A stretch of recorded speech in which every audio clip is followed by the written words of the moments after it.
So in this next lecture, we're going to talk about the stresses acting in a beam. It's mainly a review of mechanics of material, strength of materials, and maybe just expanding on it. In this particular topic, what you know from your mechanics of material is that your stresses acting in the bar in a beam because of your axial load, okay, uh, is nothing else than sigma equal to nxx divided by the area, where the area is the area of the cross section. So if you would, this whole area has a cross-sectional area of A. And then also we know that if you have a cross section, right, and this cross section has a moment like this, then in this particular case, we know that your stresses are going to look something like this. Okay. So where this is the neutral axis,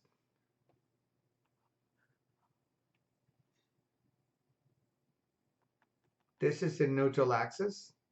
For most of the problems, the neutral axis is the half of this, but not necessarily all the cases.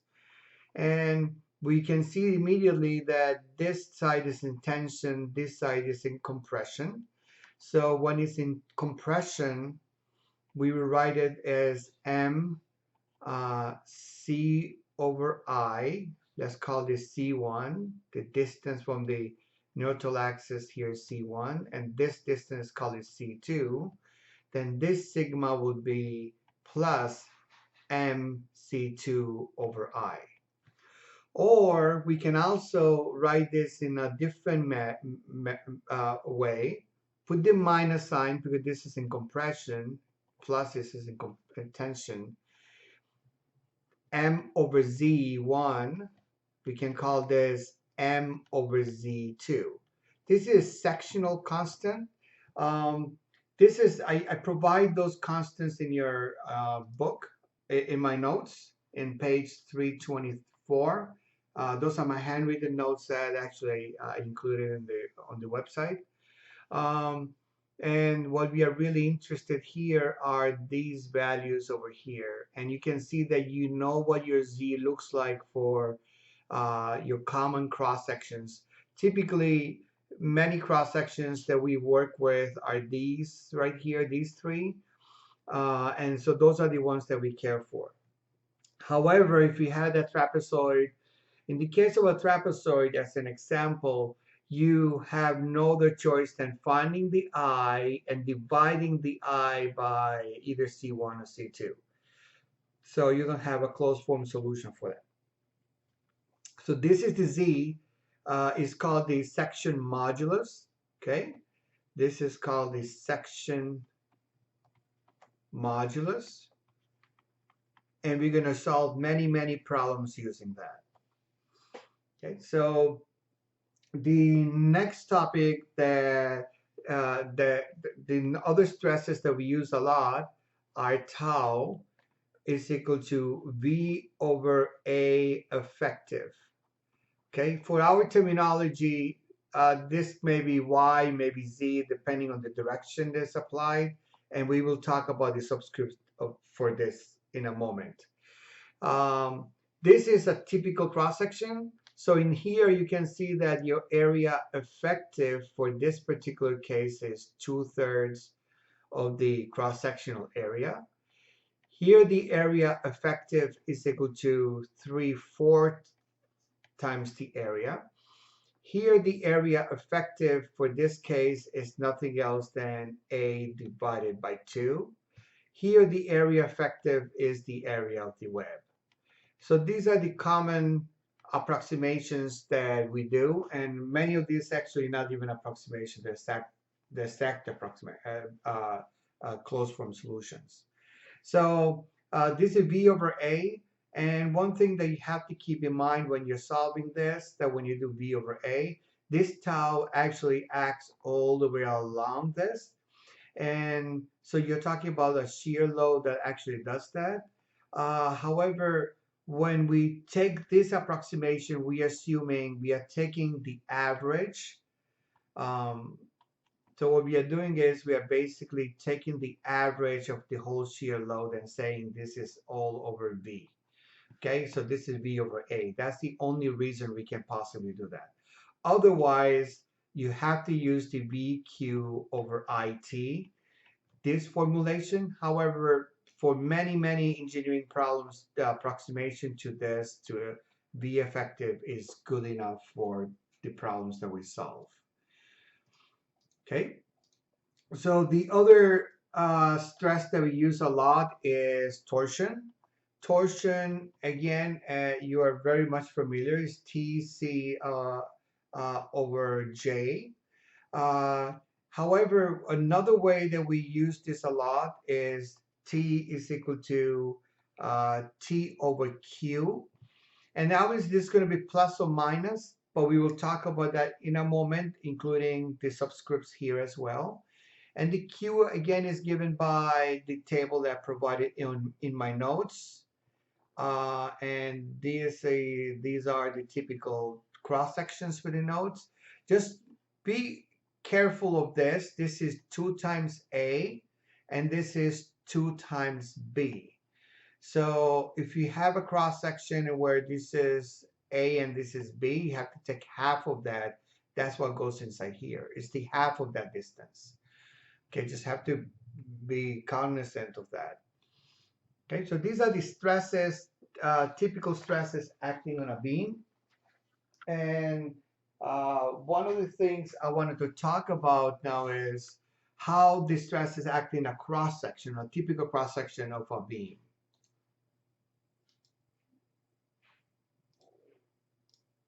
Okay, so again, just remember this. So let's suppose we have a beam has some loading conditions, right? And uh, uh, we got different boundary conditions, and we got loads, we got moments, we got all sorts of stuff happening there. We always identify a critical location, right? The first thing we want to do in the problem is identify where X critical is. This comes from your shear moment diagrams. Typically, as I told you, this is just as a review, your MXX, MZZ, MYY are the drivers. Okay, I'm not ignoring the shear, maybe important in some few cases, but mainly these are the drivers for selecting that. Now, at that particular critical location, let's suppose, just for the sake of this discussion, is a circular beam, beam of a circular cross section. So you have a beam that looks something like this. Okay, at this location. Okay, so this is the location X critical. Now, in that location, we're going to put 5 points.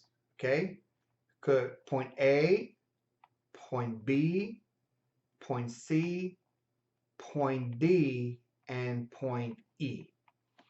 Now, we want to see what happens at each one of these points in detail. We know that for a positive, if I look at the cross-section seen from this side, this will be your Y, this is your Z, and your X goes upward. So this is Y, this is your X. What we know in the problem is this is my positive moments, your V, and you have your axial load, and also you can have a torque, right? So we know that. So what we're going to do is we're going to study what happens for each one of these cases, 1 point at a time, and see what happens with them. Let's start with the case of axial load. Axial load is quite easy. So what you know for the axial load, when you're solving these problems, and I look from the side, I have an axial load applied. Uh, because of my Saint Venant's principle, I can assume that if I make a cut, all my loads are my stresses in my entire cross section are symmetric. Okay, they're identical. So that means that the amount of stress acting in each one of my points at my point, each one of these points will be the same value. Okay, so point A, point B, point C, point D, point E are going to have identically the same value. So I can say yours, that would be, now what subscript do I put, right? I have N over A. This is same value. So it's acting in the X direction, in the X plane, and it's acting in the X direction. So this is sigma XX. Again, just if you look at from this side is Y, this is my X, my coordinates. I can draw them here as well. I can draw my coordinates here. So this is Y, this is X, this is Z.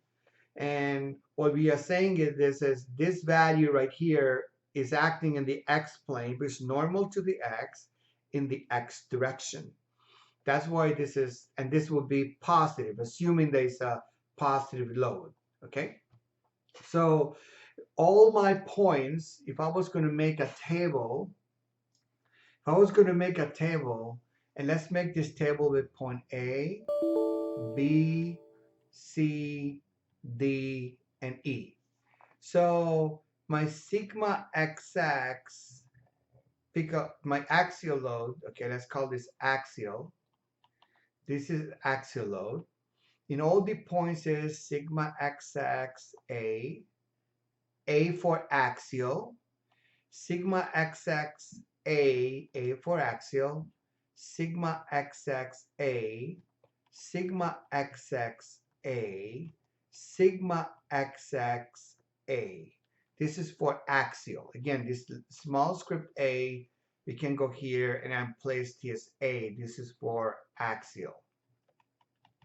That's what we mean, this axial load. Okay, so, and they're all positive, assuming that your N is bigger than 0.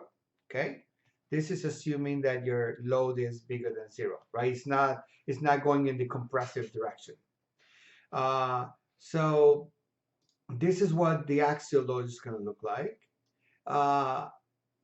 So let's move on to the next type of load. The next type of load is the let's work with the bending load.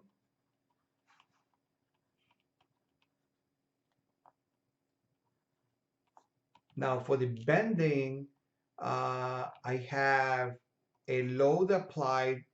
Let's assume this is my positive M.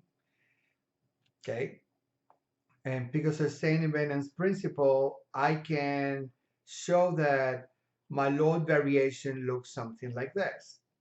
Okay, so note that here, this point right there, there are no stresses. Okay, there is no stresses because of bending. This is at the neutral axis. Okay, so what you're saying is no stresses at neutral axis. Okay, so if I take now my cross section, and you can see that this is going to be in compression, this is going to be in tension. If I take my cross section now and I put my 5 points, it should be clear that my point B, my point D, my point E, they all lie on this point right there. You see? So you know that in this location right there, there are absolutely no stresses. Okay? So your stress is actually equal to 0. Now, in this point here, you know that your stresses are in compression. This point, your stresses are in tension. And again, if I want to know what is subscript this is acting, it's a stress acting on the x plane, because this is my x plane. It's acting in the x plane, is acting in the x direction. I'm going to use B for bending. Okay. And then what you're going to do is here you have, this is equal to m over z. Okay. This is plus, no, sorry, this is minus. This is minus sigma xxb because it's in compression. This is plus sigma xxb because this point is in tension. And so all we are doing is evaluating what happens at those 5 points, at point A, at points B, C, D, and E. And we see that in bending, in the case for bending, this is 0 and this is maximum at the top and at the bottom. One side is going to be in tension and the other side is in compression. Okay. So if we did this, now we can go and fill the table again, and you can pause the video so you can create these tables, bending. And we saw from the problem that this was minus sigma xxb. This is 0, this is 0, this is 0. This is plus sigma xxb. Okay, this is assuming again that your moment is positive. If it was negative, then obviously everything flips. Now, the next thing we're going to do is we're going to work with shear. The shear load, again, we know the actual shear distribution for V positive. Okay, your shear distribution looks like this. But we know there has to be 0 at the bottom, at the top, and maximum in the middle. And we talked about this being tau equal to V over A effective. Okay, so if I was going to do this now, draw this in my cross section, point A, B, C, D, and my point E, what you can see is that at point A, my tau is 0, and point C, my tau will be 0, because at the your shear stress distribution looks like this, where it's 0 at the upper fiber and the lower fiber, and it has to be maximum here in the middle. So in the middle, all my values have V over A effective, okay? And then the value that you will use your subscript will be as follows. It's acting in my x-plane, so it acts in the x-plane, but it acts, now is V, so it's acting upwards, right? So it's acting in my y direction. In this case, they're all acting positively, right? They're acting upwards because the same value for each point is going to have identically the same value.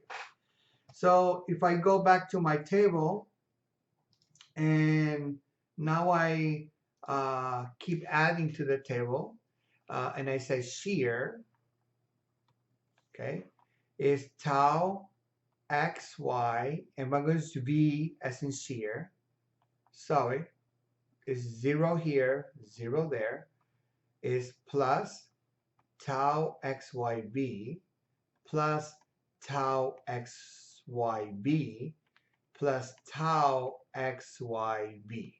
This is for V positive. Okay. Again, you just have to evaluate one point at a time what is really happening. Now, there's one more point that we have to consider. One more loading condition is the torsion. Now, torsion can be a little bit more trickier, so I'm going to draw the cross section. Point A, point B, C, D, and E. And you can see that for a positive torque acting in this direction, T, this is my T positive, but it's going to, my stress experienced here is in this direction. The stress here experienced is this, but then it's zero at the middle. This is zero. And all these stresses are nothing else than T over Q. Now you have to watch out. Let me add our axis. This is the z-axis. This is the positive. This is my positive y-axis. Okay. So what you have to keep in mind is the direction. This is still acting in the x-plane. Remember, x goes inboard, outboard. So it's acting in the x-plane in the z direction. Okay, put the letter T for torque, and it's positive. Why? It's acting in the positive direction. Here is acting in the x direction because it's the x surface, but it's acting in the y axis. He's acting in the y. And this is torque, but it's minus because my y goes positive upwards. Here, my tau acts in the x direction, x plane in the z direction, but it's negative. Why? Because it's in the opposite direction. It's going in this direction. Here, this will be tau y torque, and it's positive. And all have in the extreme fiber for a circle will have the same value, T over Q. Okay, so if we did that and we went and we tried to fill the table now, for this particular case, what you can see is I have torque, and at point A, it was plus tau xz torque. You can see it from here. It's positive. See, xz is positive.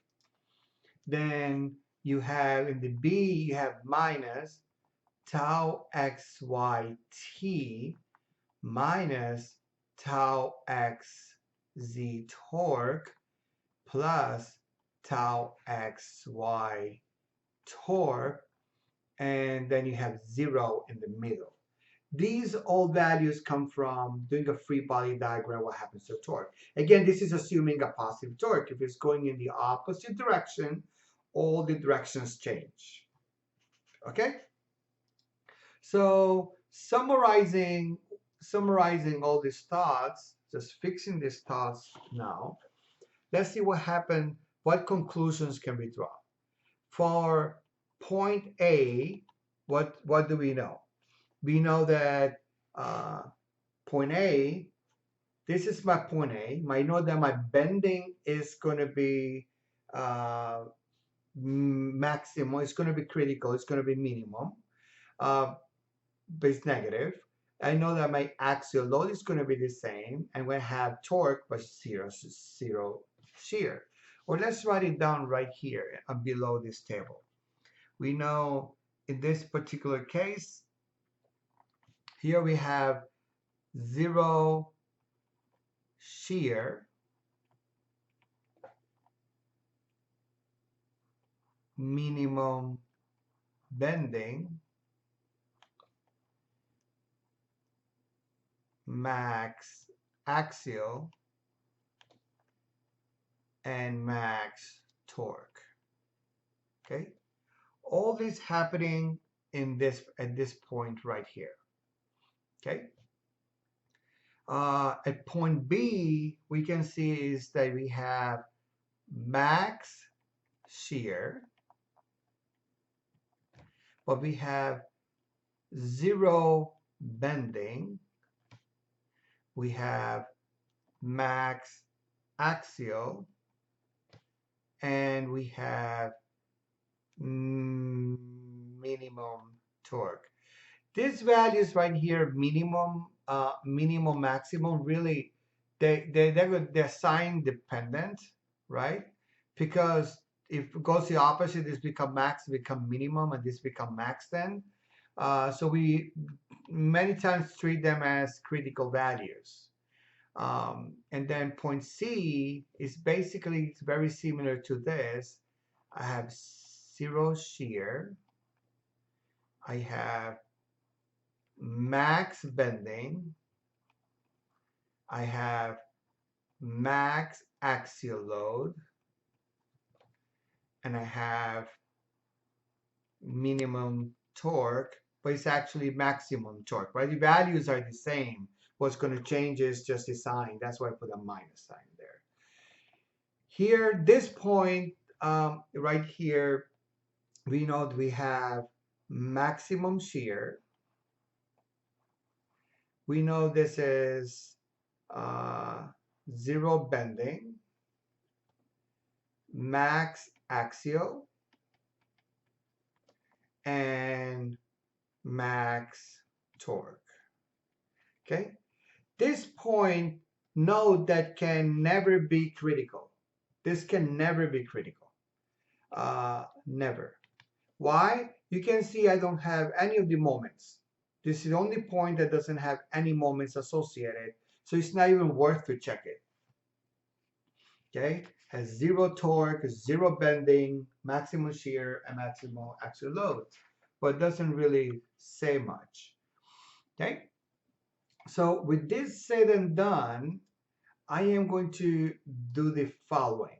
I am going to just give me a sec.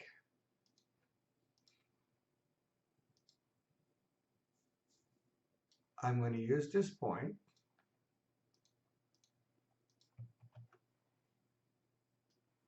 Okay, this is what my stresses are at that point A.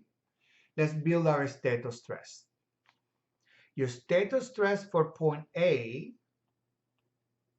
will be nothing else than sigma xx A minus sigma xx B.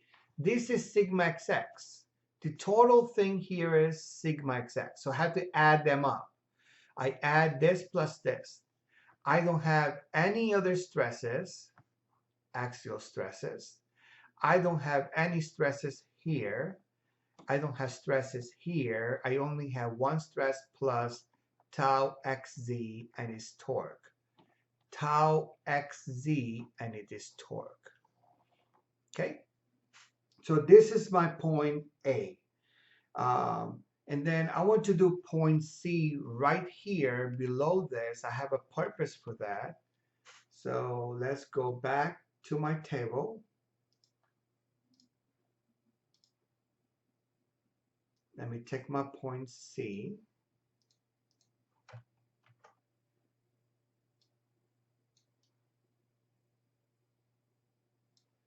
And again, remember, this right here is sigma xx. So my status stress for my point C then will be sigma xxa plus sigma xxb. The axial and bending get added up. These are all zeros. And this is xz, that's minus tau xz torque minus tau xz torque. Okay, and this is 0. That's point C. Let's go to point B and point E. Point E, let's build them all just as a practice. So now we go to point B. Okay, point B is going to be, just give me a sec. This is my point B.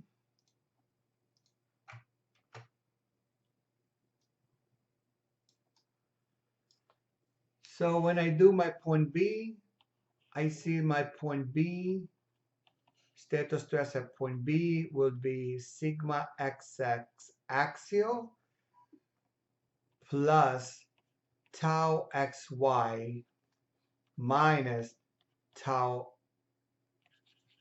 note that these are y, right? So these tau xy get added up. So it's minus tau xy torque, tau xy due to shear load minus tau xy due to torque, and everything else is 0. Okay, and then my point D will be, so as you can see, the secret of this problem is to fill this table. You fill this table correctly, and then everything else falls in its place. Okay. So now we come here and just note that got y and y. Since it's y and y, I will add them up. This is at point D. We'll have sigma xx axial, tau xy due to shear plus tau xy due to torque. This is 0. I don't have anything else acting here. And this is symmetric. So this is your state of stress for the main points that we are under consideration. And just for completeness, your point E will look as follows, will be as follows.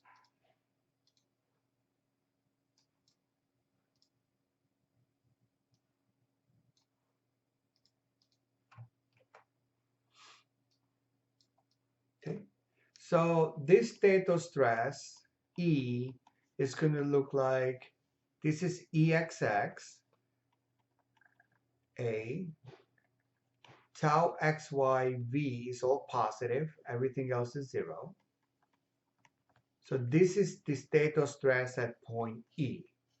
And now if we evaluate all these state of stresses now, let's put them all together in one chart. So I take out all my state of stresses and put them together in one chart. Everything comes from this. You just have to be systematic and say, hey, what happens to my axial? Hey, you may have minus 100 pounds. Okay, then you put minus 100 points in all points. Sorry, not pound, PSI or KSI. And maybe this is minus 1200 KSI. Okay, then put minus. Then if it's minus, if you find that your load is negative, then this will be plus, this will be minus. You have to do your free body diagrams like this. If this happens to be a torque of minus 1200 or minus 1200, okay, then it goes in the opposite direction. That means everything is opposite. That means now it acts in the x direction on the x plane, but in the opposite z direction. So now instead of plus, it will become minus, negative. Okay, so once you build this, the question is, which of this is my critical state of stress? So let's evaluate and see what's going on here.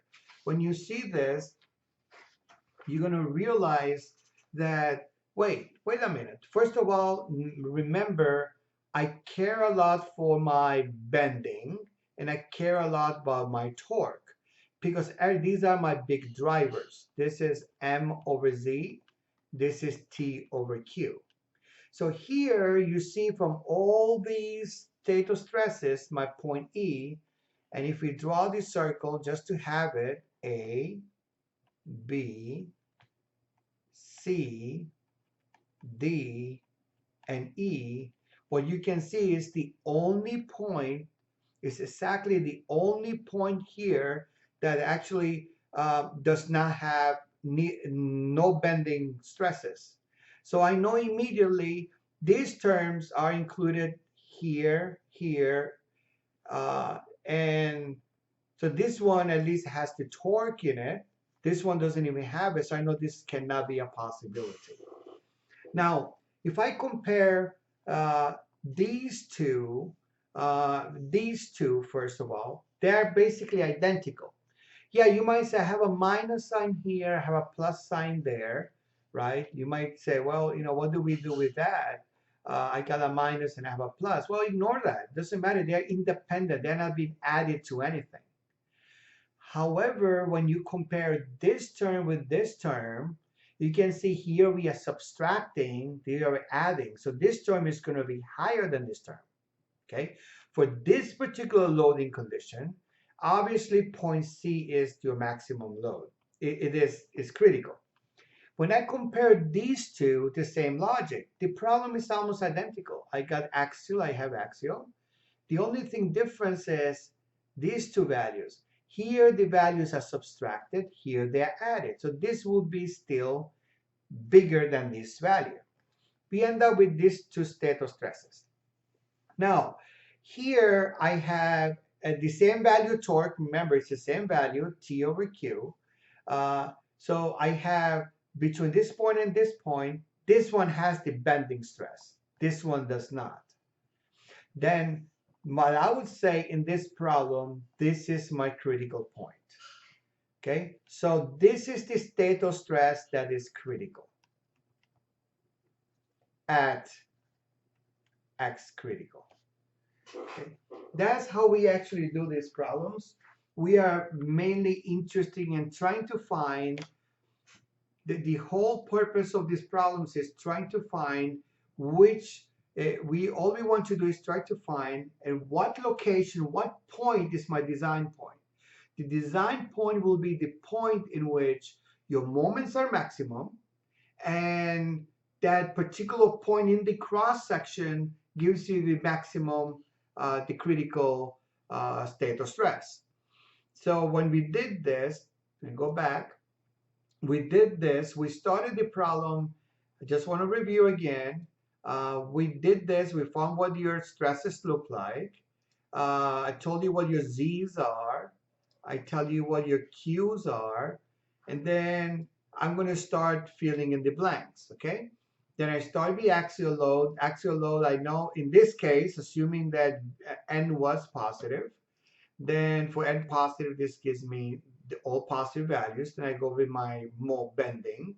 Bending was negative at the top and positive at the bottom because of my reaction. You see, I'm applying a load. So this fiber, outer fiber is in tension, the lower fiber is in tension.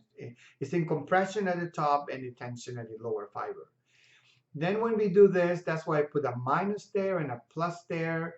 At the neutral axis, we don't have anything. B, E, and D are at the neutral axis, by the way. Then we move to the shear. And the shear, what we did was we noticed the V over A has to be 0 at the top, 0 at the bottom. So we just use V over A. I know that in some authors just want to bring this up. Since we are using V over A, they have a approximation saying, hey, let's take V over A at all the points. If you want to do that, you can do that. You can. That's not going to change your answers, because remember, your shear is not a driver, unless that's the only thing you had in the problem. In such a case, yes, then you might have these values at A and B as well. Then you went with torque. We know that this is the value of the torque. This is how it is. And then we just place what the direction of the stresses will look like. And we build the table. And then we analyze what happens at each one of the points in the table. Once we have that, then we move and we combine all the axes together, any other terms together, and we build the state of stress. Once we have all the state of stresses built, then we want to go ahead and analyze and see which of all these state of stresses is the critical one. Okay, and sometimes another option that you could do is you could take all the state of stresses. Okay, you could take all the state of stresses. I am not going to put the point B, E, because we know that. You can find where your sigma, your maximum stress is here, maximum stress is here, your maximum stress, and you could just compare them. But that's not a very good way of doing that, because then you might be compression sensitive. The problem might be, sorry, this should be B, C, D, because your problem might be compression sensitive as well. So another alternative to this problem, the problem is ductile material use von Mises stress, but we will discuss that later. You could use von Mises, but I will discuss this in a further class. So this concludes the topic on stresses acting on a beam and what the state of stress looks like.